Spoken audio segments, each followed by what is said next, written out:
ఇక ఆంధ్రజ్యోతిలో ఒక వార్త ఉంది. ఇది మన తెలంగాణలో నిన్న మొన్న అసెంబ్లీలో సైతం చర్చించినటువంటి అంశం కాబట్టి చెప్తా ఉన్నా.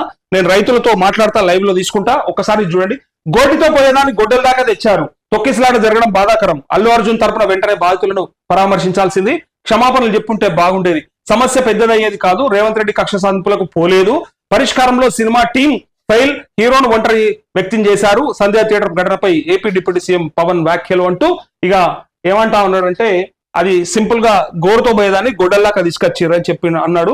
కానీ ఇక్కడ చాలా మంది ఏమనుకున్నారంటే ఇది పవన్ కళ్యాణే చేపించిండు, పవన్ కళ్యాణ్ ప్రోద్బలంతోనే ఆయన జైలుకు పంపారు అని చెప్పిండు. ఎందుకంటే ఆయన అన్నటువంటి డైలాగులో లేకపోతే ఆయన బిహేవియర్, ఆయన అభిమానులు అదంతా చూస్తా ఉంటే ఆ అభిమానుల మధ్యలో ఒక రకమైన ఘర్షణ కొనసాగుతోంది, ఇటు మెగా అభిమానుల మధ్య, ఇటు అల్లు ఫ్యాన్స్ మధ్య. ఎందుకంటే నేనుగానే ఎదిగినా నాకు ఎవడు బాస్ లేడని చెప్పడానికి ఈయన ప్రయత్నం చేస్తున్నట్టుగా అక్కడక్కడ వినపడుతూ ఉంది.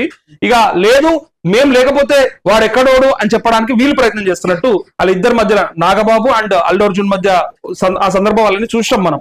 అవి ఇప్పటికి కూడా సోషల్ మీడియాలో ఉన్నాయి, ఎవరెవరు ఏమేమన్నారు. అయితే ఇక్కడ ఈ విషయానికి వస్తే వీళ్ళు కక్ష సాధింపు రేవంత్ రెడ్డి ద్వారా ఏపిచ్చిండు, ఇది పవన్ కళ్యాణ్ హస్తం ఉన్నదని చాలా మంది అనుకున్నారు. సరే మనం చెప్పట్లేదు, మనం ఏం అనట్లేదు, మనకేం అవసరం కూడా లేదు. అది వాళ్ళ సినిమా వాళ్ళు ఏమైనా చేసుకొని, వాళ్ళ కుటుంబ సభ్యులు, మామ అల్లుళ్ళు వాళ్ళు ఏమైనా చేసుకొని, కానీ మధ్యలో ఒక సామాన్యురాలైన రేవతి ప్రాణం పోయింది కాబట్టి ఇక్కడ ఈ చర్చ అంతా వచ్చింది.